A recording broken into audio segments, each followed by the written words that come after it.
Jamahal Hill responds to criticism from the MMA community over his trash talking to Alex Pereira leading up to UFC 300.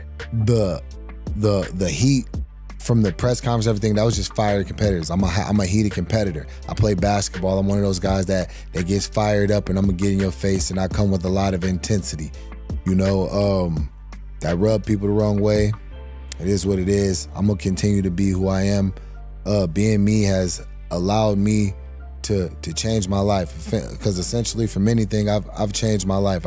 From where I've come from what I had growing up, from the options and the directions I could have gone in life. I've chose a different path, and I've chose a productive path that to people, and this has come from people has inspired people, and has given people a sight that they can do things from a place that may not be of fortune or privilege or things like that, because I come from just straight up from the bottom, man. I come from the bottom of nothing, and I've now accomplished my dreams. If I could go look back and go tell young Jamahal, hey, yeah, you will be a professional athlete. That was one of my dreams.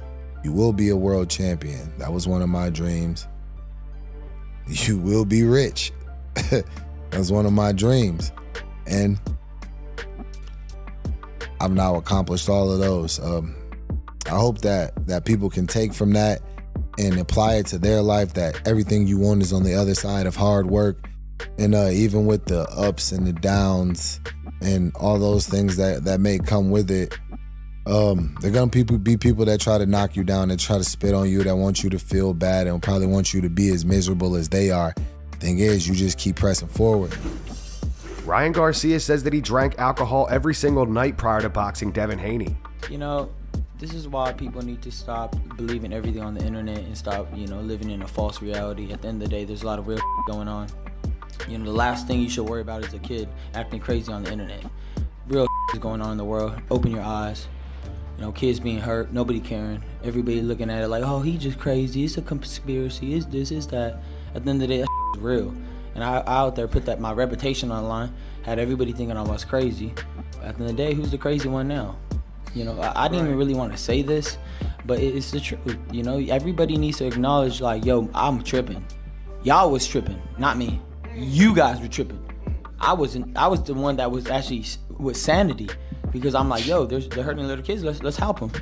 That's called being a real man. Because I don't give a what people say about me. That's right. I walked through the fire and still held it down and still beat Devin Haney and still drank every day and still beat him. And I did everything. Not what the Hey, what happened? False reality, right? Drank every single night, went out on the first Monday and a Tuesday and drank. What happened? I won. He did calm down. Not necessarily.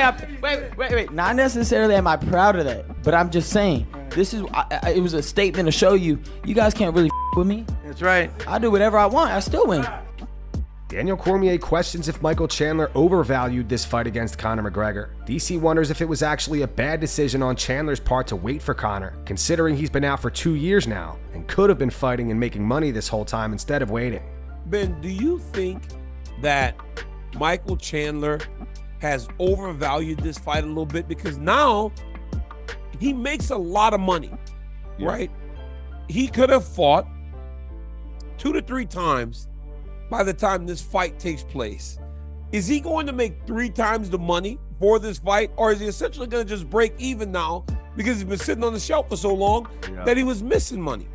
Well, I don't know. I don't know his contract, so I can't comment on that. But I also think it's highly dependent on the outcome. If he loses, and honestly, the loser of this fight is going to get knocked out, right? This is not going to a decision. That is not happening. So if he loses, it's probably not all that great of a decision. Conor's not even ranked right now. He goes down. And to your point, he could have fought more and made more money. If he wins, then I think that could propel him to, a bigger contract in the future, more money, et cetera, et cetera. But he's another one. I think he actually turns 38 next week.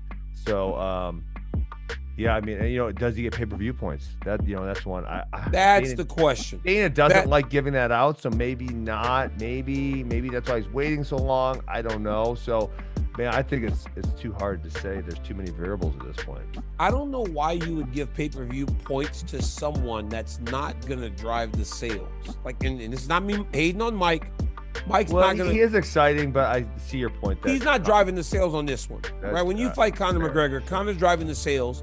He's obviously going to be a part of the pay-per-view and part of the business, but very rarely. Can I push back here real quick on you? It would, and I feel like I make people mad at me, but I feel like Michael is a very compelling opponent for Conor right now, and we know that someone's likely to get knocked out.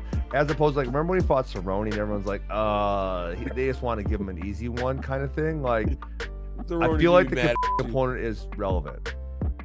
Justin Gaethje says that he has zero regrets in taking the fight against Max Holloway. Speaking of MMA knockout, Gaethje said it's a crazy game, I think a lot of people in my position would have sat out not taking the Holloway fight. I have no regrets. I think it was. I had so much fun. I think it was a huge historic card for the UFC. And to be a part of that, to be the best fight on the card, it's going to live on forever.